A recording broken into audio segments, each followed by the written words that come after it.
समय से पहले बुढ़ापा आने के 3 बड़े कारण जो कि महर्षि चरक के अनुसार हैं, महर्षि वाग्भट्ट के अनुसार हैं और हो ना हो ये 3 बड़े कारण। वैसे तो आपको सैकड़ों कारण पता होंगे, 100 कारण पता होंगे, लेकिन ये 3 मुख्य कारण जो कि महर्षि वाग्भट्ट बताते हैं कि ये 3 कारण हैं जिसमें व्यक्ति समय से पहले बूढ़ा हो जाता है। बुढ़ापा यानी कि नपुंसकता, बुढ़ापा यानी कि त्वचा का लटक जाना, त्वचा पर झुर्रियां आना, आंखें कमजोर हो जाना, शरीर कमजोर हो जाना। जवानी में अगर व्यक्ति का हरा भरा शरीर रहता है तो बुढ़ापे में वही शरीर एकदम रूखा सूखा हो जाता है, यानी कि ड्राई हो जाता है। शरीर एकदम दुबला पतला हो जाता है, हड्डियां स्पष्ट दिखलाई देने लगती हैं, मांस और मेद धातु का क्षय होने लगता है। तो ये होते हैं बुढ़ापे के लक्षण। और हाँ, एक और बात की बुद्धि का कमजोर हो जाना, यानी कि याददाश्त शक्ति कमजोर हो जाना। तो ये होते हैं बुढ़ापे के लक्षण। अब आगे बढ़ते हैं और जानते हैं कि वह 3 ऐसे कौन से कारण हैं जिस वजह से व्यक्ति समय से पहले ही बूढ़ा होने लगता है। शुरुआत करते हैं नंबर 3 से, बढ़ेंगे नंबर 1 पर। तीसरा कारण है कि जरूरत से ज्यादा मेहनत करना। आपको पता है कि जो किसान लोग होते हैं, यानी कि जो किसानी करते हैं, वह 35 साल की उम्र में भी ऐसे लगते हैं कि वह 50 साल का हो।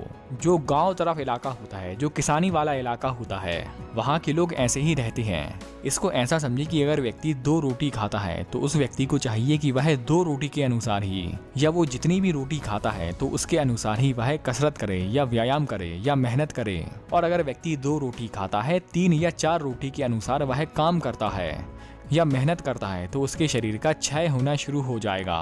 और यहाँ तक कहा गया है कि व्यक्ति नपुंसक भी बन सकता है। नपुंसक यानी कि बुढ़ापे का एक लक्षण, बच्चा पैदा करने में असमर्थ।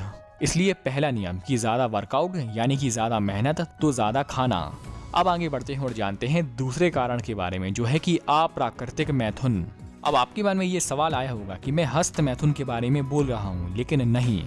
जो व्यक्ति मेरे से पहले से जुड़े हैं, मैं मानता हूँ कि अप्राकृतिक मैथुन यानी कि अगर व्यक्ति सेक्स भी कर रहा है, या अगर सीधा सीधा कहें तो अगर व्यक्ति आयुर्वेद के नियम का पालन नहीं करता, जो संभोग करने के आयुर्वेद में नियम बताए गए हैं उनका पालन किए बगैर वह संभोग करता है, तो 100% गारंटी है कि वह व्यक्ति समय से पहले, और हो सकता है कि 35 साल में, 30 साल में उसके शरीर में बुढ़ापे के लक्षण देखने को मिल जाएं। आयुर्वेद में महर्षि चरक बोलते हैं, यानी कि वाजीकरण अध्याय में बोलते हैं कि ब्रह्मचर्य सबसे उत्तम वाजीकरण है और सबसे उत्तम रसायन है। वाजीकरण और रसायन का मतलब आपको पता होगा, यानी कि वाजीकरण मतलब वो औषधि या वो ऐसे आहार जो कि हमारे शरीर में संभोग करने की शक्ति बढ़ाते हैं या हमारे शरीर में वीर शक्ति बढ़ाते हैं। और रसायन मतलब ऐसे औषधि या आहार जो हमारे शरीर में रोग प्रतिरोधक क्षमता बढ़ाते हैं, जो हमारे शरीर की ओज धातु यानी कि इम्यूनिटी पावर बढ़ाते हैं। तो ये आहार होते हैं रसायन और वाजीकरण औषधि। तो महर्षि चरक बोलते हैं कि ब्रह्मचर्य यानी कि वीर रक्षा सबसे उत्तम वाजीकरण और सबसे उत्तम रसायन है। अब आगे बढ़ते हैं और जानते हैं नंबर 1 कारण के बारे में, वो है मानसिक दबाव, यानी कि चिंता करना, शोक करना। चिंता करने से या शोक करने से क्या होता है कि हमारे शरीर का मेटाबॉलिज्म फास्ट हो जाता है, और इससे होगा क्या कि हमारे शरीर की जल्दी एजिंग होने लगती है, यानी कि समय से पहले ही बुढ़ापा आने लगता है। और इसका परिणाम ये होता है कि व्यक्ति नपुंसक बन जाता है, व्यक्ति के बाल सफेद होने लगते हैं समय से पहले, व्यक्ति का शरीर कमजोर होने लगता है, आंखें कमजोर होने लगती हैं, और पूरे वही लक्षण जो कि मैंने आपको वीडियो की शुरुआत में ही बताया था। तो दोस्तों, ये रहे समय से पहले बुढ़ापे के 3 लक्षण। आपने वीडियो यहाँ तक देखी, आपका बहुत बहुत आभार, धन्यवाद।